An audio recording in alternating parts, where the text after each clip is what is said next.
اعوذ باللہ من الشیطان الرجیم بسم اللہ الرحمن الرحیم اللہم صلی علی محمد وعلی آل محمد کما صلیت علی ابراہیم وعلی آل ابراہیم انکا حمید مجید اللہم بارک علی محمد وعلی آل محمد کما بارکت علی ابراہیم وعلی آل ابراہیم انکا حمید مجید رب اشرح لی صدری ویسر لی امری واحلل عقدۃ من لسانی یفقہوا قولی ربنا زدنا علما یا مقلب القلوب ثبت قلبی علی دینک آمین۔ آج کا ہمارا موضوع ہے نافع علم، یعنی کہ نافع کا مطلب ہے فائدہ مند۔ فائدہ مند علم کون سا ہے اور اس کو دنیا میں ظاہر ہے حاصل کرنا بے حد ضروری ہے۔ تو دیکھیں علم دو طرح کا ہوتا ہے، ایک ہے مادی علم یعنی کہ دنیا میں رہنے کے لیے وہ علم ضروری ہوتا ہے جو مادی علم ہوتا ہے، اور دوسرا علم ہے روح کا علم، روح، ٹھیک ہے، یعنی کہ وہ دنیا اور آخرت کی کامیابی کے لیے اس علم کا ہونا بھی بہت ضروری ہے۔ اچھا، اب دیکھیں جو مادی علم ہے، کیونکہ ہم ریز دنیا میں رہے ہیں، اس لیے اس مادی علم کو، دنیا کی علم کو حاصل کرنا بھی ضروری ہے۔ جیسے سائنس نے تو بہت ترقی کی نا، بہت سے چیزیں ایسی ہیں جس میں سائنس نے حیران کن ترقی کی ہے۔ تو اس وقت اگر خلا سے زمین کے اوپر پڑی ہوئی سوئی کا بھی تصویر لینی ہو تو ایسی چیزیں ایجاد ہو چکی ہیں کہ وہ اس کا پتہ چل جائے گا۔ اگر 20 لاکھ آدمیوں کا مجمع ہو اور اس میں سے کسی بندے کو پہچاننا ہو تو اس بندے کی تصویر کمپیوٹر میں دے دیتے ہیں۔ تو انسانی بدن کی 17 جگہ ایسی ہیں جو کمپیوٹر میں نہیں بدل سکتی، ٹھیک ہے۔ ان میں سے صرف چہرے کی ہی ایسی شناخت 8 چیزیں ایسی ہیں جو کہ بالکل چینج نہیں ہو سکتی۔ مثال کے طور پر آنکھوں کے درمیان کا فاصلہ، یہ بھی پلاسٹک سرجری سے چینج نہیں ہو سکتا جو اللہ نے بنایا، یہ مثال دی۔ اس طرح سے اور بھی چیزیں ہیں، اور تھم پرنٹ جیسے ہے، وہ اللہ تعالیٰ نے ہر انسان کا مختلف بنایا ہے۔ آنکھ کی پتلی وہ بھی ہر ایک انسان کی فرق ہے، اسی لیے آپ دیکھیں ایسے کمپیوٹرائزڈ چیزیں نکل آئی ہیں کہ جو انسان کی شناخت کر لیتی ہیں۔ پھر ایک اور واقعہ کتاب میں بڑا اچھا لکھا ہے مولانا صاحب نے کہ دیکھیں ایک آدمی تھا، لڑکا تھا ینگ، اس کو بڑا شوق تھا ایئر گن چلانے کا، تو وہ اس نے نا اس میں چھرے سے ڈلتے ہیں، وہ ڈال کے چلتی تھی، تو وہ جب شکار کرتا تھا تو منہ میں اس کے وہ چھرے سے ہوتے تھے اور وہ شکار کرتا تھا۔ ایک دفعہ وہ چھرا اس کے نکل کے اس کے منہ سے سانس کی نالی میں چلا گیا، اور سانس کی نالی سے ہوتا ہوا وہ پھیپھڑوں میں، لنگز میں چلا گیا۔ اب کچھ عرصے بعد جب بیمار ہوا، ڈاکٹروں سے رجوع کیا تو الٹرا ساؤنڈ کے بعد پتہ چلا کہ کوئی لوہے کی چیز ہے جو اس کے لنگز میں ہے۔ اب جب اس کو مریض کو آپریشن تھیٹر لے جایا گیا، یہ سعودی عربیہ کا واقعہ، وہاں پر اب انہوں نے ایڈوانسمنٹ اتنی زیادہ ہو گئی ہے کہ انہوں نے ایک موٹی سی تار جو تھی نا وہ اس کی سانس کی نالی میں سے گزاری، اور اس تار کا سر جو تھا بالکل مکھی کے سر کے برابر، تو اس کو اس جگہ لنگز میں ڈالا، تصویر لی گئی، اور پھر اسی کے ساتھ میگنیٹ بھی تھا، اور میگنیٹ سے وہ چھرا اس کے ساتھ جب لگ گیا تو وہ واپس انہوں نے کھینچ لیا۔ 3 منٹ کے اندر یہ ساری کارروائی، تو آپ دیکھیں کہ اللہ اکبر کہ مادی ترقی جو دنیا کے اندر سائنس اور ٹیکنالوجی کی بات ہے، تو انسان نے کتنی ترقی کر لی کہ اتنی کمپلیکیشن جو تھی، کمپلیکیٹڈ چیز جو تھی، اس کو آسانی سے انہوں نے مسئلے کو حل کر لیا۔ اچھا، اسی طرح سے آپ دیکھیں کہ اب مسلمانوں کے تقریباً دنیا میں 58 کنٹریز ہیں جو اسلامک کنٹریز ہیں، جن میں سے ٹوٹل 400 یونیورسٹیز ہیں۔ اچھا، اب 400 یونیورسٹیز ہیں، لیکن جاپان صرف ایک ملک ہے جس میں 4000 یونیورسٹیز ہیں، 4000 کے قریب. تو اب دیکھیں انہوں نے کتنی ترقی کی. آج مسلمانوں کو بھی اچھا لگتا ہے کہ ہر الیکٹرانک کی جو چیز ہے وہ میڈ ان چائنا ہو، ہے نا، دل خوش ہوتا ہے. تو جب انہوں نے اتنی ترقی کی تو انہوں نے اپنی ترقی کی بھی اپنی ایڈوانسمنٹ پوری دنیا کو دی ہے. ٹھیک ہے. اب ان کی یونیورسٹیز، باہر کی یونیورسٹیز میں دیکھیں وہ 24 گھنٹے میں سے مشکل سے 2 گھنٹہ بند ہوتی ہیں، اور وہ بھی صرف صفائی کے لیے. پاکستان کی یونیورسٹیز میں آپ دیکھیں جو لائبریریز ہیں یا وہ مشکل سے 2 یا 3 گھنٹے کے لیے کھلتی ہیں لائبریریز بھی، جس سے لے کے انسان نے اپنا ریسرچ ورک کرنا ہے اور اپنا دنیا کے اندر ترقی کرنی ہے. مسلمانوں نے بھی ترقی کی، آپ ہسٹری اٹھا کے دیکھیں، لیکن جب وہ ترقی مسلمان جو ہیں وہ دنیا پرستی میں زیادہ آئے، ہے نا، گھر ایسا ہو، کپڑے ایسے ہو، بینک بیلنس ایسا ہو، شو مارنی بس. تعلیم کم ہو گئی جب مسلمانوں نے مادی علم کم کر دیا، یعنی کہ اچھی ڈگریاں لینا کم کر دیا، تو کیا ہوا؟ مسلمانوں کے اوپر زوال آیا. پھر آپ نے سنا ہوگا کہ راستے کا جو جاننے والا ہوتا ہے نا، علم تو ایک بہت بڑی طاقتور چیز ہے، اور جس کو اپنے راستے کا پتہ ہے، وہ اپنے مقصد کا پتہ ہے، وہ آسانی سے یا مشکلات کے بعد بھی اپنے مقصد تک پہنچ جاتا ہے. اور جن کو پتہ ہی نہیں ہے کہ جی ہماری زندگی میں ایک دن کا کیا مقصد ہے، ایک ہفتے کا کیا مقصد ہے، مہینے کا کیا مقصد ہے، یا ہماری زندگی کا کیا مقصد ہے، تو ظاہر ہے پھر علم حاصل بھی ہو جائے گا نا دنیاوی، تو انسان کبھی بھی ترقی نہیں کر سکتا. تو علم حاصل کرنے کے بعد مقصد کا پتہ ہونا چاہیے کہ اللہ تعالیٰ نے اسی طرح دنیاوی حساب، دین کے حساب سے اگر دیکھیں تو اللہ تعالیٰ نے اس کائنات کو بنایا اور یہ مخلوق بنائی، یعنی کہ انسان. تو اللہ نے کہا کہ میں پہچانا جاؤں. تو اللہ نے اپنی پہچان اس مخلوق یعنی انسان کو دینے کے لیے دنیا بنائی اور علم عطا کیا، ہے نا. اب وہ علم کافر جو ہیں ان کو تو اس مقصد کا نہیں پتہ کہ کائنات ہماری زندگی کا مقصد کیا ہے. تو ظاہر ہے وہ دنیاوی چیزوں میں جو ہے وہ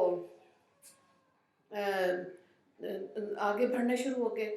اب کیونکہ رہنا اس دنیا میں ہے تو وہ بھی ضروری ہے، اور جب اس چیز پہ انہوں نے محنت کی یعنی کہ علم حاصل کیا تو وہ لوگ بہت زیادہ آگے نکل گئے.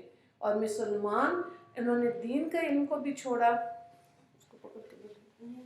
اور دنیا کے علم کے اندر تو آپ دیکھ لیں جو آج ہمارے پڑھے لکھے لوگ جو ہیں HR میں بھی ہیں، وہ بھی کہتے ہیں کہ جو ٹیچرز ہیں ان کو نہیں پتہ وہ کیا پڑھا رہے ہیں، اور جو اسٹوڈنٹس ہیں ان کو نہیں پتہ وہ کیا پڑھ رہے ہیں. یہ جو پڑھائیاں ہیں جو اب آج کل کے زمانے میں آپ دیکھیں کتنی زیادہ PhDs، کتنی کامن ڈگری ہوتی جا رہی ہے نا، MPhil کتنی کامن ہوتی جا رہی ہے. اس میں سے کتنے لوگ ہیں، بچے ہیں جو آپ کہہ لیں کہ تربیت یافتہ ہے یا ان کو واقعی میں دین کی اور دنیا کی سمجھ ہے. صرف ایسا ہی ہے کہ کاغذوں کے ڈھیر لگائے ہوئے ہیں جن کو ڈگری کہا جاتا ہے. ٹھیک ہے. تو دیکھیں جو دین کا علم ہے نا، اللہ تعالیٰ اس کا مقصد ہے اللہ کو راضی کرنا. تو یہ بہت ضروری ہے کہ اس پر عمل کیا جائے تاکہ ہم اللہ کو راضی کریں. اور دوسری چیز ہے مادی علم یعنی دنیا کا علم. یہ کیوں ضروری ہے؟ یہ اس لیے ضروری ہے کہ زمین میں خلافت کا نظام قائم کیا جائے. ٹھیک ہے. ورنہ کوئی بھی پوری دنیا میں اللہ کا نظام قائم نہیں کر سکتا اگر ہم دین سے دور ہیں اور دنیاوی تعلیم جو ہے ہمارے پاس وہ بھی کمزور ہے. تو دوسرے لفظوں میں یوں کہیں کہ پھر اسلام کا جھنڈا بلند نہیں ہو سکتا. ٹھیک ہے. نافع علم جو بات ہو رہی ہے نا، اصل میں یہ علم وہی ہے جو قرآن کا اور حدیث کا علم ہے، کیونکہ وہ پورا ایک کمپلیٹ کوڈ آف لائف ہے کہ جب جو قرآن نازل ہوا اس پر نبی کریم صلی اللہ علیہ وآلہ وسلم نے عمل کر کے دکھایا. ہمیں تو جو چیز آسان لگتی ہے ہم وہ چیز عمل کرتے ہیں نا. اور دنیا کا علم زیادہ اور دین کے علم میں بہت زیادہ کمی ہے، اور بعض دفعہ خواتین ایسے مسائل پوچھتی ہیں کہ حیرت ہوتی ہے کہ اتنی بھی سمجھ نہیں ہے، بنیادی سمجھ۔ تو اللہ تعالیٰ نے قرآن پاک میں ارشاد فرمایا وَأُعِيدُوا لَهُم مَّا اسْتَطَعْتُم مِّن قُوَّةٍ، اور تمہارے اندر جتنی استطاعت ہے تم اپنے اندر قوت پیدا کرو۔ اس چیز کو میں بہت زیادہ بار بار خواتین کو کہتی ہوں کہ اللہ تعالیٰ نے ہمارے اندر بے حد صلاحیتیں رکھی ہیں۔ ایک تو ہمیں خود نہیں پتہ ہوتا ہماری صلاحیت کیا ہے، اور دوسرا ہے کہ کوئی جو لوگ ہمارے سراؤنڈنگز میں ہوتے ہیں وہ بھی نہیں چاہتے کہ کوئی بہت زیادہ علم حاصل کر لیا جائے یا ان کے اندر شاندار قوت آ جائے، طاقت آ جائے اور دنیا میں یہ کچھ کر جائے۔ ہر کوئی دوسرے کو سپریس کرتا ہے، دباتا ہے، اور وہ یہی چاہتا ہے کہ بس ٹھیک ہے دبے ہی رہیں اور ان کو دنیا میں ترقی کرنی ہے۔ اگر اللہ نے کہہ دیا کہ تمہارے اندر میں نے قوت پیدا کی ہے، ٹھیک ہے، پھر آگے اس میں انسان سوچتا ہے کہ روحانی قوت ہے یا مادی قوت ہے، تو اللہ تعالیٰ نے اس کو بھی واضح کر دیا میں رباط الخیل، پلے ہوئے گھوڑوں میں سے، یعنی تم گھوڑے پالو تو گھوڑے پالنے سے مادی قوت مراد ہے۔ یہاں تو آیت کے حساب سے، جنگ کے حساب سے بات ہے، تو دنیا میں جو مادی روپیہ پیسہ ہے، گاڑیاں ہیں، اب دیکھیں لوگوں نے 3 4 گاڑیاں رکھی ہوتی ہیں، ایک بازار جانے والی، ایک کہیں سوشل کال کرنی ہے تو روڈ ڈالنے کے لیے، اور ایک تیسری عام اسکول کالج جانے کے لیے۔ حالانکہ ایک سے کام چل سکتا تھا نا، لیکن ہم اسی کے اندر ہیں۔ تو مادی چیزوں کی بھی ضرورت ہے اگر وہ صحیح ڈائریکشن میں استعمال ہو رہی۔ پھر آیت میں آتا ہے تُرْہِبُونَ بِهِ عَدُوُّ اللَّهِ وَعَدُوَّكُمْ، اللہ کا دشمن اور تمہارا دشمن تمہاری اس طاقت سے گھبرائے، یعنی اتنی طاقت ہونی چاہیے انسان کے اندر، مادی قوت، مادی چیزوں کی اتنی طاقت ہوگی کہ دشمن گھبرائے، ٹھیک ہے۔ تو اگر دنیا کے میں اچھی چیزوں کا استعمال کیا، رہائش، گاڑی، علم، اور اس سے کافروں پہ روک پڑے گا، جائز۔ اگر یہی تمام چیزیں صرف دکھاوے کے لیے لی کہ لوگوں پہ ہمارا روب پڑے گا، تو اللہ لوگوں کے دلوں میں سے ایسے لوگوں کا روب نکال دیتے ہیں۔ وہ سمجھتے ہیں شاید بڑا ہمارا روب پڑ رہا ہے، دنیا میں ہماری طاقت کا مظاہرہ ہو رہا ہے، کوئی نہیں۔ لوگ اپنی عزت بچانے کے لیے ایسے لوگوں سے اپنے آپ کو دور ہی رکھتے ہیں۔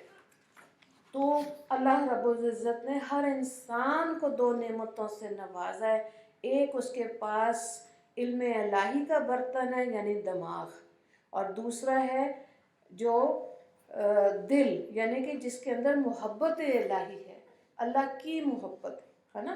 ایک میں دماغ ہے جس میں علم ہے، اور دل ہے جس میں محبت ہے۔ اب انسان کو چاہیے کہ وہ ان دونوں برتنوں کو بھرا رکھے۔ اگر دل عشق الہی سے بھر جائے لیکن دماغ علم جو ہے وہ علم سے خالی ہو، تو انسان گمراہ ہو سکتا ہے۔ عشق انسان کو بدعات سکھاتا ہے، جبکہ علم اس کے اندر بیلنس، توازن پیدا کرتا ہے۔ اور اگر دماغ علم سے بھر جائے اور دل عشق سے خالی ہو تو بھی انسان گمراہ ہو جاتا ہے، وہ خود پسندی میں، تکبر کا شکار ہو جاتا ہے۔ شیطان کے پاس علم تھا مگر کیوں گمراہ ہوا تھا؟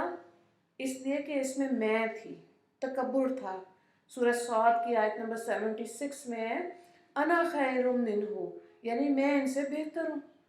تو شیطان کو اس کی خود پسندی کی وجہ سے اللہ تعالیٰ نے اپنی بارگاہ سے دھتکار دیا۔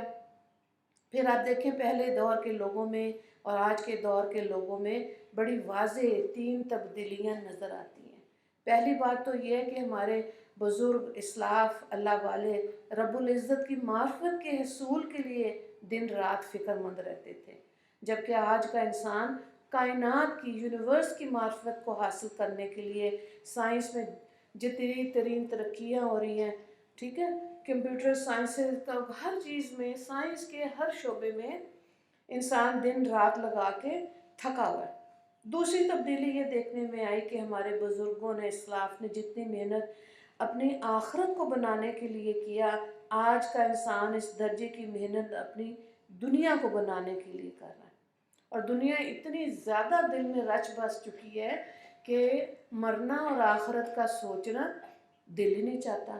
تیسری تبدیلی یہ نظر آئی کہ ہمارے اسلاف اپنی روح کو غذا باہم پہنچاتے تھے، ٹھیک ہے، جیسے آج کا انسان اپنے جسم کو غذا دیتا ہے۔ تو زیادہ اگر جسم کو خوراک دی جائے گی، روح کمزور ہو جاتی ہے۔ پہلے زمانے میں لوگ کم کھانے کی وجہ سے مر جاتے تھے، آج کے زمانے میں لوگ زیادہ کھاتے ہیں، بیماریاں زیادہ ہیں، فرق نئی نئی قسم کی بیماریاں سننے کو ملتی ہیں۔ اور اتنا زیادہ کھانا پینا ہو گیا ہے کہ گھر کی عورتوں کو اپنی نماز ادا کرنا جو ہے نا، بھاگم دوڑ کے بعد نماز پکڑتی ہیں عورتیں، اتنا کچن کی مصروفیت ہے، دوپہر کا ناشتہ، صبح کا ناشتہ، دوپہر کا کھانا، رات کا کھانا، الا ماشاء اللہ 4 بجے والی چائے، ٹھیک ہے۔ تو وقت کہاں ہے گزر رہا۔ جو پہلے دور کے اسلاف تھے، بزرگ تھے، وہ بہت کم کھایا کرتے تھے کہ نوالا چبانے میں بھی جو وقت ضائع ہوتا ہے تو وہ کہتے تھے کہ بس ستو کھا پی لیں، اوپر پانی پی لیں، کوئی ایسی چیز جو جسم میں طاقت کے لیے چلی گئی، بس کافی ہے، ٹھیک ہے۔ اور آپ دیکھیں امام بخاری کے لیے آتا ہے وہ 7 بادام ایک دن میں کھاتے تھے، تو کتنا بڑا کام کر گئے، بخاری شریف لکھ دی انہوں نے، ٹھیک ہے۔ اور شیر کے لیے آتا ہے کہ وہ ہفتے میں 1 دفعہ کھانا کھاتا ہے، ٹھیک ہے، 6 دن بھوکا رہتا ہے، وہ شیر ہے۔ اب ہمیں دیکھیں ہم کتنا کھاتے ہیں، ٹھیک ہے۔ تو یہ خود سوچیں کہ کیا ہے۔ اب دیکھیں دنیا میں مختلف تہذیبوں کے جتنے اسکالرز گزرے ہیں، انہوں نے بھی انسانیت کی فلاح و بہبود کے اصول اور ضوابط بنائے۔ اگر اصول اور ضوابط زندگی میں نہیں ہیں تو پھر ظاہر ہے کوئی اچیومنٹ کوئی نہیں ہے دنیا میں، ٹھیک ہے۔ اب جیسے رمضان آئے گا، آپ دیکھیں روزے سب رکھیں گے، نمازیں بھی پڑھیں گے، لیکن ان پورے رمضان میں جو لوگ اعتکاف کر جائیں گے، اعتکاف کریں گے، یہ اعلیٰ چیز ہے نا، پورے رمضان کی کریم ہے کہ آپ بیٹھیں اور اللہ سے کی طرف متوجہ ہوئیں، تو وہ اتنی بڑی عبادت اپنے حصے میں لے لی۔ تو خواتین کے تو بہت سے ہوتے ہیں مسائل کہ ایام کے دن آگے روزہ نہیں رکھ سکتے، اور اعتکاف کی نیت کی شرط کیا ہے کہ روزہ رکھا ہوا ہو۔ اچھا جی، تو اصول و ضوابط بنائے کس لیے؟ انسان کی فلاح بہبود کے لیے۔ اللہ کے انبیاء علیہ السلام جب دنیا میں تشریف لائے، انہوں نے بھی اصول و ضوابط بنائے۔ اب اسکالرز کا وہ طبقہ جس نے اپنی عقل کی بنیاد پہ زندگی گزارنے کے اصول بنائے، تو عقل کو جہاں فائدہ نظر آتا ہے، عقل تو وہ اس کے پیچھے کام کرتی ہے، دوسرے لفظوں میں وہ عقل کے پجاری ثابت ہوئے۔ اب انسانیت کے ایک طبقہ ان فلاسفرز اور اسکالرز کے پیچھے چل رہا ہے، اور ایک وہ کلمہ گو طبقہ ہے جو انبیاء کرام کے راستے پہ چل رہا ہے نا، جنہوں نے اپنے دلوں پر محنت کی اور ان کو ایمان حقیقی اور محبت الہی سے اور اپنے دماغ کو وحی کے علوم سے روشناس کرایا۔ تو پھر دوسری چیز یہ ہے کہ انہوں نے انسانیت کی فلاح کے لیے جو اصول مرتب کیے، ان کے جو ہم عصر لوگ تھے، جو دنیا کے جو فلاسفرز تھے، ان کا پھر اپنا اپنا نظریہ تھا۔ لیکن انبیاء کرام جب دنیا میں آئے تو ان سب انبیاء کا ایک ہی نظریہ تھا کہ اللہ کی عبادت کرو، ٹھیک ہے۔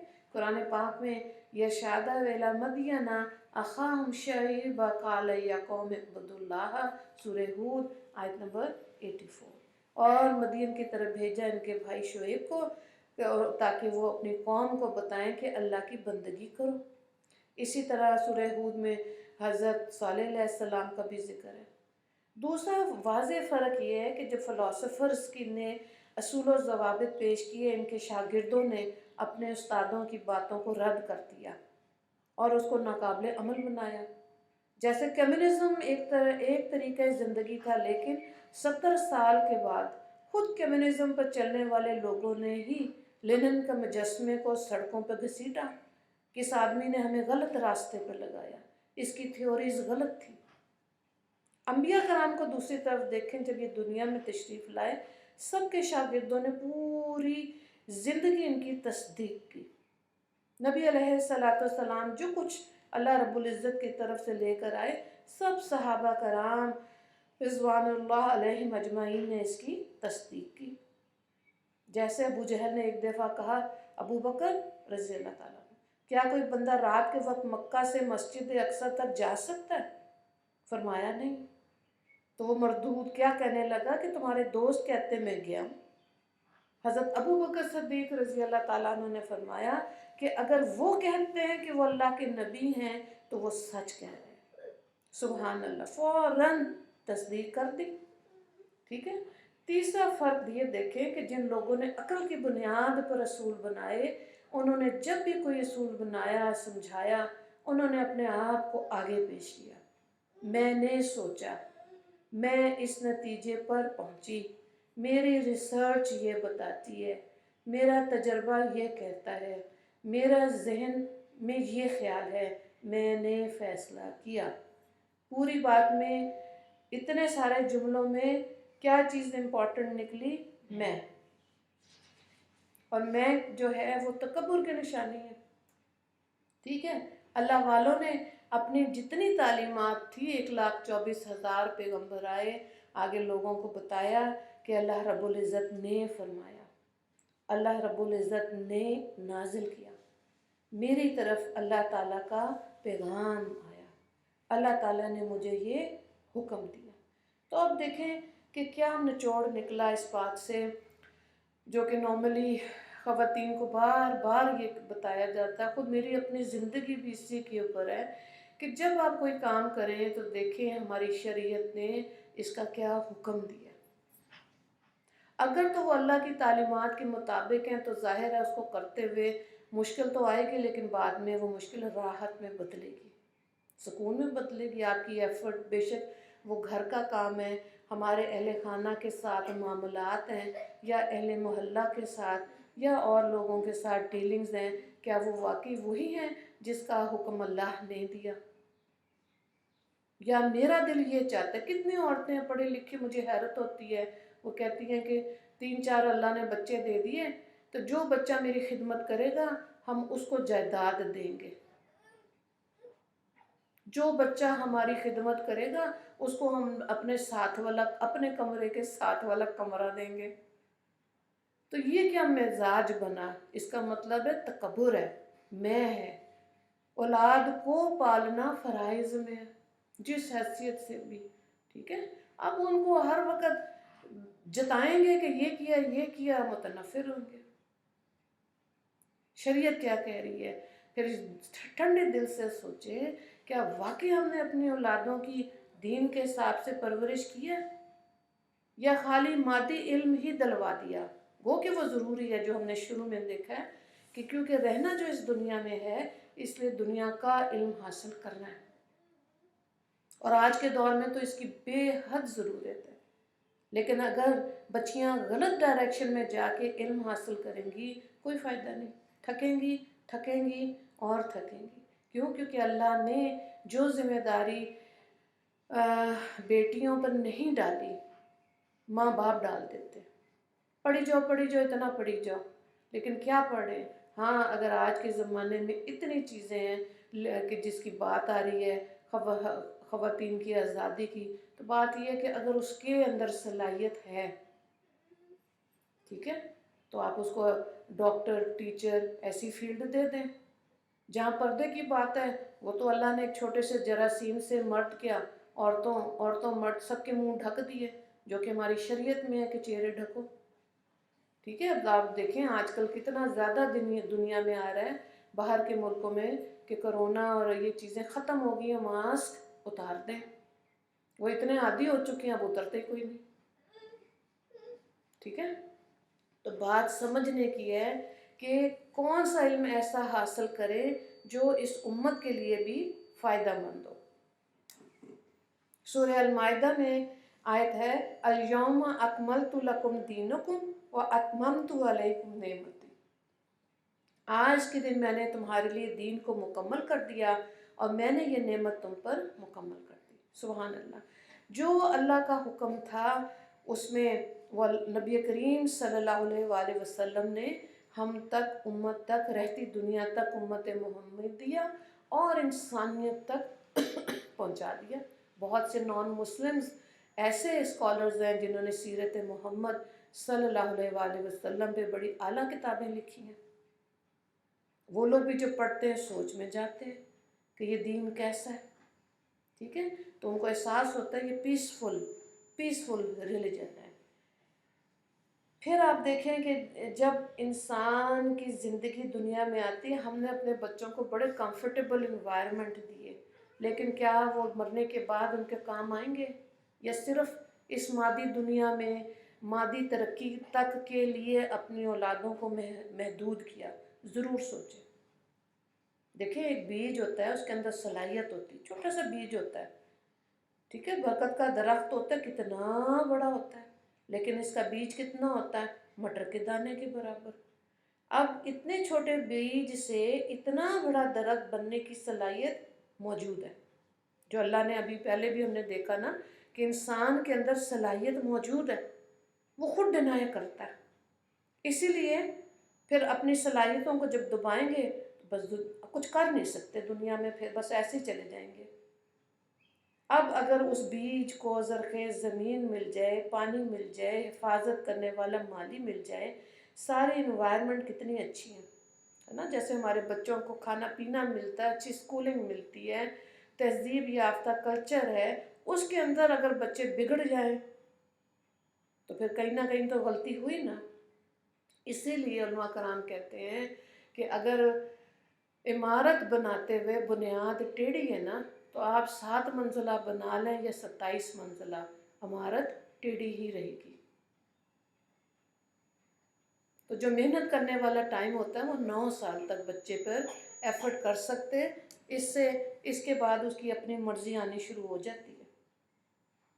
یعنی اب اللہ تعالیٰ اس مثال سے کیا ہم نے دیکھا کہ اللہ نے ہر انسان میں صلاحیت رکھی ہے، وہ اللہ کا ولی بھی بن سکتا ہے، اتنی قوت ہوتی ہے اس کے اندر، وہ دنیا میں بھی اچھا کر سکتا ہے اور آخرت، دنیا اور آخرت دونوں کے لیے کر سکتا ہے۔ یہ جو روح کا علم ہے اور مادی علم ہے وہ بہت ضروری ہے، جس سے ہمارا دل اور دماغ روشن ہوتا ہے۔ اب آپ دیکھیں جو صلاحیتیں انسان نے بیدار کرنی ہے، اس کے لیے علم کی ضرورت ہے، یعنی دین اسلام کا علم حاصل کرنا ہر مسلمان مرد اور عورت پر لازم ہے۔ فرائض کا علم حاصل کرنا فرض ہے، یعنی کہ وضو کے فرائض کیا ہیں، غسل کے فرائض کیا ہیں، وہ فرض پورا ہوگا تو وضو بھی ہو جائے گا، غسل بھی ہو جائے گا۔ واجبات کا علم حاصل کرنا واجب ہے۔ حج کرنے جا رہے ہیں، کون سا رکن واجب ہے، تو آپ زیارہ کریں گے تو حج ہوگا، نہیں ہوگا تو حج رہ گیا۔ سنن کا علم حاصل کرنا سنت ہے، یعنی کہ سنت نبوی صلی اللہ علیہ وآلہ وسلم کو پڑھیں اور سنتوں کو ڈھونڈیں، حدیث کو پڑھیں، اس کے مطابق زندگی گزاریں۔ آہا، دل میں ٹھنڈ پڑ جائے گی۔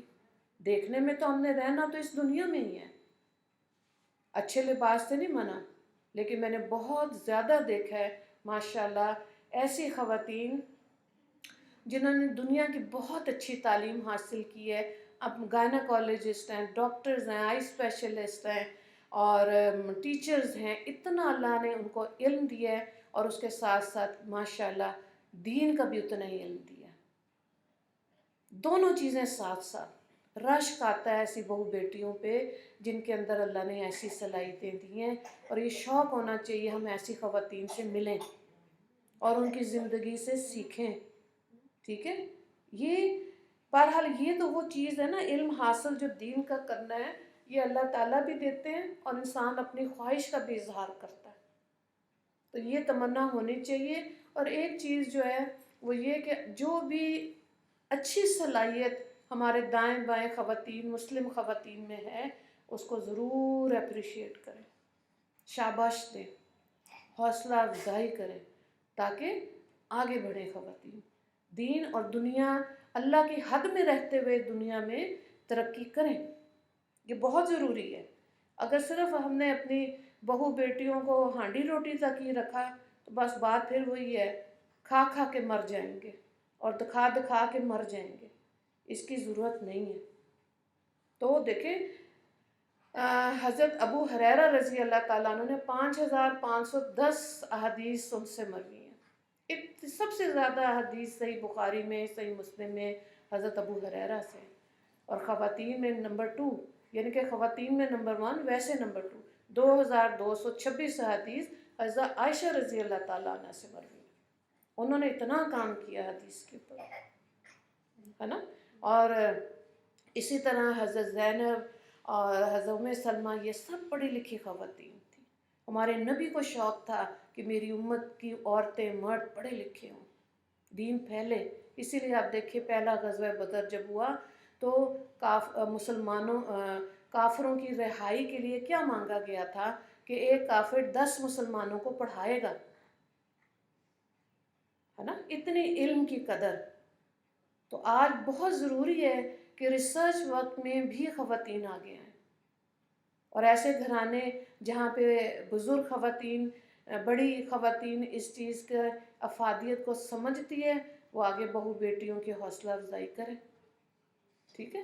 تو یہ بہت ضروری ہے۔ صحابہ کرام کی تربیت کے اندر تو دیکھیں نبی کریم صلی اللہ علیہ وآلہ وسلم نے مختلف انداز اپنائے، کبھی خاموش رہ کے، کبھی زبان مبارک سے اصلاح کی، کبھی انہوں نے صحابہ کرام نے سوالات پوچھے، لیکن آپ صلی اللہ علیہ وآلہ وسلم کو بھی وہی سوال اچھا لگتا تھا کہ جس کے آگے جواب دیتے ہوئے مسئلے کا حل مکمل ہو جائے۔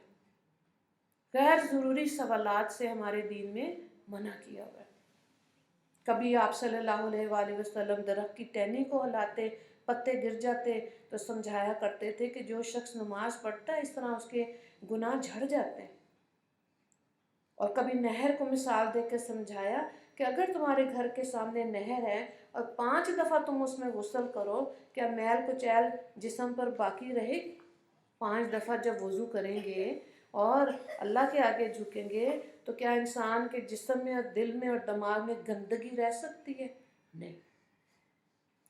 اس لیے یہ علوم جو ہے یہ سچائیوں والا علم ہے، سچ پر مبنی ہے۔ تو مزاج کیا ہونا چاہیے کہ جو بھی کوئی مشکل پریشانی ہے سچ بولنا۔ یہ میرا بہت دل چاہتا ہے، یہ بڑی ہے تو تصوف میں صوفیانہ بات، جس پہ صوفیہ کرام نے بڑی محنت کی، اور وہ خود بھی کہتے ہیں یہ بہت مشکل ہے، لیکن جو خواتین زندگی میں اس نقطے کو سمجھ جائیں گی نا، ان کو جا کے باقاعدہ خانقاہوں میں بیٹھنے کی ضرورت نہیں ہے، سچ بولیں بس۔ اور یہ نہیں ہے کہ آزمائش نہیں آئے گی، ایسے موقع آئیں گے کہ عورت ڈر جائے گی، لیکن ایک دفعہ جب آپ نے سچ بولنے کی اپنے اندر ٹھان لی، پھر نہیں، آپ پھر لوگوں کے دلوں میں، 1000 کروڑ لوگوں کے دلوں میں اللہ رب العزت ایسے مرد اور عورت کی عزت بٹھا دیتے ہیں۔ سچ بہت زبردست طاقت ہے۔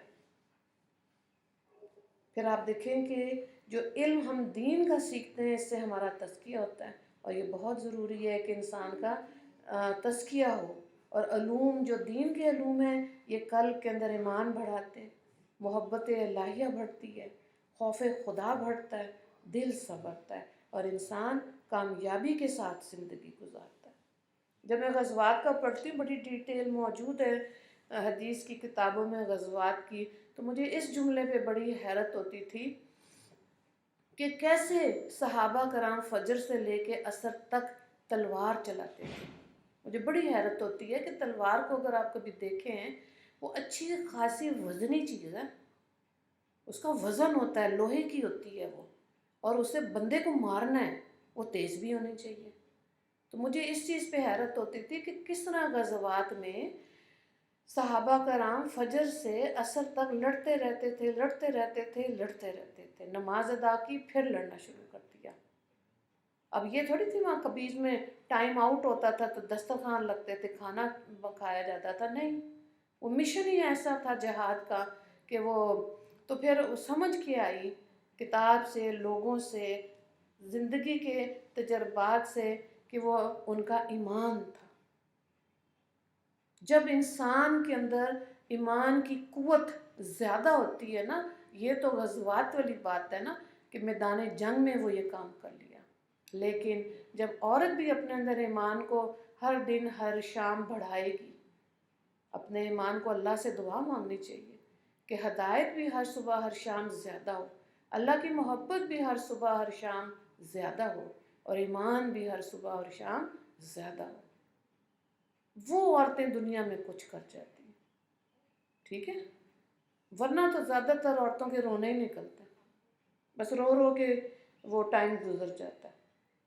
لیکن یہ چیز اللہ سے مانگیں گے تو اپنی ذمہ داریوں کو، یہ آسان نہیں ہوتا کہ آپ نے کوئی باہر کمٹمنٹ کر لی، یعنی آپ نے کوئی جاب کر لیا تو گھر آ کے گھر ختم نہیں، مرد تو گھر میں آتا ہے، اس کو تو گھر کی سب چیزیں چاہیے، کھانا پکا ہوا چاہیے، کپڑے دھلے ہوئے چاہیے، الماریاں ترتیب میں ہو، سب کچھ عورت کے لیے نہیں ہے اگر وہ یہ سب کچھ۔ لیکن بات یہ ہے کہ اگر ہماری بچیاں ہاسپٹل جا رہی ہیں اور وہاں الٹرا ساؤنڈ مرد کر رہے ہیں، گائنیکالوجسٹ مرد ہیں، تو پھر یہ حیا کی بات ہے۔ تو اس لیے اپنے علماء کرام کہتے ہیں اپنے بچوں کو پڑھائیں، ٹھیک ہے، تاکہ عورت کے ساتھ عورت کا پردہ وہاں پر بھی رہے۔ اس چیز کو ضرور ٹھنڈے دل سے سوچیں۔ بڑی اچھی بات لکھی ہوئی ہے کہ کسی شخص نے حضرت مولانا قاسم نانوتوی رحمہ اللہ سے سوال کیا کہ حضرت دین کی جو کتابیں آپ نے پڑھی وہی کتابیں ہمارے دوسرے ساتھیوں نے بھی پڑھی، لیکن اللہ تعالیٰ نے جو رتبہ آپ کو دیا ان کو نہیں دیا، اس کی کیا وجہ؟ تو حضرت نے فرمایا کہ میرے ساتھیوں نے قرآن پاک کو اس نیت سے پڑھا کہ ہم معرف قرآن کو جان لیں، حقائق قرآن مجید سمجھ لیں، اس لیے ان کو وہ حقائق مل کے، وہ معرف مل گئے، مگر وہ نعمت نہ ملی جو اللہ تعالیٰ نے مجھے عطا کی۔ پھر ان سے پوچھا آپ کو یہ نعمت حضرت کیسے ملی؟ فرمانے لگے میں نے جب بھی قرآن کو پڑھا ہمیشہ اس نیت سے پڑھا کہ اے اللہ تیرا غلام حاضر ہے، تیرا حکم جاننا چاہتا ہے، جس کی بدولت وہ اپنی زندگی میں ان احکامات کو عمل کرے۔ اس نیت سے میں نے قرآن پڑھا تو اللہ نے مجھے عمل کی توفیق دی، ہے نا؟ ہم تو پورا قرآن پڑھ دیں گے 3-4 سال میں، کیوں پڑھ رہے ہیں پتہ نہیں ہوتا۔ میں پوچھتی ہوں عورتوں سے کہ کیسے خیال، مجھے تجسس ہوتا ہے کہ کیسے خیال آیا قرآن پڑھنے کا، کیوں پڑھ رہے ہیں؟ بہت عورتیں کہتی ہیں اپنی زندگی کی اصلاح کے لیے، کچھ خواتین کہتی ہیں کہ it's a book of history, پچھلوں کے اس میں واقعات لکھے ہیں تو ہم اس لیے پڑھ رہے ہیں کہ دیکھیں ہے کیا۔ اور کہاں مولانا صاحب کہہ رہے ہیں کہ اللہ کے احکامات پر عمل کرنے کے لیے قرآن پڑھا۔ سبحان اللہ! کتنا ہم بیان سنتے ہیں، قرآن پڑھتے ہیں، حدیث پڑھتے ہیں، کیا دل میں یہ نیت ہوتی ہے کہ اس پر عمل بھی کریں گے؟ کیا خیال ہے؟ ٹھیک ہے، اس کو ضرور سوچیں۔ اللہ اکبر! ایک چیز یہ میں نے دیکھی ہے کہ نا، یہ میرے اپنے ذاتی زندگی کا تجربہ ہے کہ اللہ دل میں ٹھنڈ وہاں سے ڈالتا ہے جب آپ امت کے غربا میں بیٹھے، غریب لوگوں میں اخلاص نظر آتا ہے۔ راہ چل رہے ہیں، کوئی گاڑی چلا رہے ہیں، رک گئے، کیوں؟ آگے کوئی پتھر ہے، ٹہنی ہے، آپ یقین کریں کوئی ایسا گزرے گا نا اس ملک میں، وہ پتھر اور وہ ٹہنیاں ہٹا دیتا ہے کہ جی جائیں، کیا معاوضہ ہم اس کو دیتے ہیں؟ کوئی نہیں۔ شکریہ تو کہنا چاہیے نا۔ غربا کے اندر ہے وہ ایک دوسرے کا بھی خیال رکھتے ہیں۔ غریبوں میں بیٹھ کے جب بھی میں نے قرآن پڑھایا یا ان لوگوں میں بیٹھ کے کوئی نصیحت کی بات کی، اللہ نے میرے دل میں ٹھنڈ ڈالی۔ ان کے ساتھ بیٹھ کے کھائیں، ان کے دسترخوان پر، ان کو اپنے ہاں مدعو کریں، ٹھیک ہے؟ یہ بہت ضروری ہے۔ اگر دل کا سکون چاہیے تو جو گھر میں آپ کے کام والے ہیں ان کو بھی تازی ہانڈی میں سے کبھی بنا کے دیں، اللہ دل میں خوشی ڈالے گا، یہ بہت ضروری ہے۔ اور جیسے پچھلے دنوں ایک جماعت آئی تھی ساؤتھ افریقہ سے، ان میں بیٹھنے کی توفیق ملی، مستورات کی تھی، تو وہ خواتین، ایک عورت، 2-3 خواتین کے کافی سوالات تھے الجھے ہوئے، تو نقطہ مجھے جو محسوس ہوا وہ یہ تھا کہ کیونکہ یہ دیکھیں ہجرت کرتے ہیں، ایک جگہ سے دوسری جگہ چل کے جاتے ہیں، چلتے ہیں، یہ قربانی ہے نا۔ سفر کی جو مشکلات ہیں اس کی، کھانے پینے کی بھی ٹائم پہ کبھی مل رہا ہے نہیں مل رہا، اور پھر آپ اللہ کا پیغام پہنچانے جا رہے ہیں۔ یہ سارا مجاہدہ ہے جس کی وجہ سے اللہ پھر ایسے لوگوں کی زبانوں میں مجھے محسوس ہوا کہ اس خاتون کی زبان میں بڑا سکون اور اثر ہے۔ ان کو میں نے کہا کہ بڑا اچھا لگا یہ 1.5 گھنٹہ بیٹھ کے، بہت ہی اچھا لگا۔ حالانکہ دیکھیں بنیادی باتیں تو وہی ہیں نا کہ انسان کا تزکیہ ہو، اور اس کو 5 پلرز آف اسلام کا بھی پتہ ہے، علم کا بھی پتہ ہے کہ اللہ نے فرشتوں سے اوپر بنایا انسان کیونکہ اللہ نے اس کو علم دیا۔ لیکن میں یہ چاہتی ہوں کہ خواتین سوچیں کہ ہمارا علم کس ڈائریکشن میں جا رہا ہے۔ جو کتابیں پڑھی تھیں کیا فائدہ ہو رہا ہے، یا پھر گھر بیٹھ کے یہ ہوم اسکولنگ کا جو رواج آتا جا رہا ہے پوری دنیا میں کہ باہر جا کے ہمارے بچے کہیں بہک نہ جائیں، گھر میں ہی ان کو پڑھائیں، کیا وہ سکسیسفل ہیں؟ اگر ہم اپنے اسلاف کو دیکھیں وہاں سکسیسفل تھا، گھروں کے اندر تربیت ہوتی تھی۔ تو آج بچوں کے پاس ڈگریاں بہت ہیں، تمیز کوئی نہیں ہے، سیدھی طرح سے سلام بھی نہیں کرنا آتا۔ تو یہ بچوں کو ضرور سکھائیں، اور جو چھوٹے بچے ہیں جن کے پاس جو مطلب آپ کہہ لیں ابھی بولنا شروع کرتے ہیں، اپنی باڈی لینگویج سے، اپنی گفتگو سے السلام علیکم کہنا سکھائیں، ٹھیک ہے؟ یہ ایسی سنت ہے ہمارے نبی کی جو کہ دنیا سے ختم ہوتی جا رہی ہے۔ ہیلو ہائی رواج پا گیا، تو ہائے ہائے ہی کرتے رہتے ہیں بیچارے۔ اس کو آپ نے اپنے گھر میں، اور اس کی برکتیں کتنی ہیں، علماء کرام کہتے ہیں آپ گھر کے اندر، خالی گھر کے اندر بھی آ کے آپ نے اونچی آواز میں سلام کیا ہے تو آپ رزق میں برکتیں دیکھیں گے۔ ان گھروں میں کبھی بھی قرضہ نہیں آتا جن گھروں میں ایک دوسرے کو سلام کیا جاتا ہے، آزما کے دیکھ لیں، ٹھیک ہے؟ تو یہ تو زندگی کے وہ تجربے ہیں جو علماء کرام اور بزرگان دین اور ہمارے اسلاف جنہوں نے شیئر کیے، کتابوں میں لکھے، تاکہ آنے والی نسل کو اس سے فائدہ ہو۔ مجھے تو حیرت ہوتی ہے کہ گھر میں دادی اگر رہ رہی ہیں، نانی رہ رہی ہیں، دادا نانا رہ رہے ہیں، یعنی بزرگ رہ رہے ہیں، تو بچے بغیر سلام کیے اپنے کاموں پہ صبح چلے جاتے ہیں، پتہ ہی نہیں ہوتا۔ تو کیا ملے گا؟ سارا دن کھپ جائیں گے۔ اور ایک نظر جو ہے والدین سے سلام کرنے کی، کتنا بڑا اس کا اجر و ثواب ہے۔ کئی دفعہ تو ماں باپ خود ہی ڈرتے ہوئے کہتے ہی نہیں ہیں بچوں کو، کیونکہ بچوں کے موڈ ہی اتنے سخت ہو گئے ہوئے، ہے نا؟ تو یہ سوچیں اصل علم کیا ہے، نافع علم کیا ہے؟ وہ علم جو ہمیں دنیا میں فائدہ دیتا ہے جب ہم اس پر عمل کرتے ہیں، اور آخرت میں ہمارے لیے نجات کا باعث بنے گا، 100% پکی بات ہے۔ تو وہ علم ضرور حاصل کرنا ہے۔ پھر اللہ تعالیٰ، بات وہی آ گئی، جب عمل کی نیت سے قرآن پڑھیں گے تو اللہ برکتیں دکھاتا ہے اس کی، ٹھیک ہے؟ اور اگر صرف اس لیے پڑھ لیا کہ ہاں جی جسٹ کہ دیکھیں تو صحیح لکھا کیا ہوا ہے، تو بس پھر دیکھتے ہی رہ جائیں گے۔ بہرحال اللہ سے دعا ہے کہ اللہ تعالیٰ ہمیں صحیح سمجھ دے، دونوں قسم کے علوم کو حاصل کرنے کی ہمیں اللہ صلاحیت دے۔ اور اللہ نے خود قرآن میں کہہ دیا کہ میں نے بے حد صلاحیتیں انسان کو عطا کی۔ اور یہ مجھے بہت زبردست بات لگتی ہے کہ جو مرد اور عورت اس چیز کو سمجھ جاتے ہیں تو بسائڈز دس کہ وہ مسلمان ہیں یا کافر ہیں، صلاحیت کو، اپنی انر ایبیلٹیز کو جو لوگ سمجھ جاتے ہیں وہ دنیا میں کچھ کر جاتے ہیں، ٹھیک ہے؟ تو اللہ تعالیٰ ہمیں جو تعلیمات ہیں، ہمیں ہمارے تعلیمات نبوی جو ہیں ان پہ جب عمل کریں گے تو وہی کیفیات نبوی میں داخل انسان ہو سکتا، ورنہ تو انسان دیکھیں میلاد پہ جائے گا، نعتیں سنتا ہے، مزہ آتا ہے، جھومتا ہے، لیکن صحیح کیفیات کیا ہیں؟ وہی کی کیفیات تھیں ہمارے نبی پر، اللہ سے بات کرنے کی کیفیت تھی، اللہ کی مخلوق میں خیر بننے کے بعد جو بھلائی پھیلائی جاتی تھی عمل کے بعد، وہ کیفیات سرور اور سکون تھی۔ تو اللہ تعالیٰ تعلیمات نبوی کو کیفیات نبوی میں تبدیل کر دیتے ہیں ان لوگوں کے لیے جو واقعی میں اپنی غلطیوں کو مان کے تزکیے کی راہ پہ چلتے ہیں۔ عمل کی راہ پہ چلنا چاہتے ہیں ان لوگوں کو۔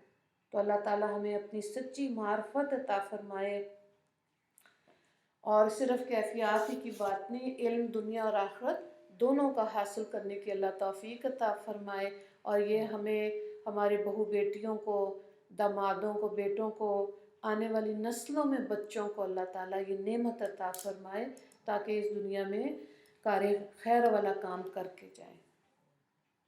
وآخر دعوانا ان الحمد للہ رب العالمین۔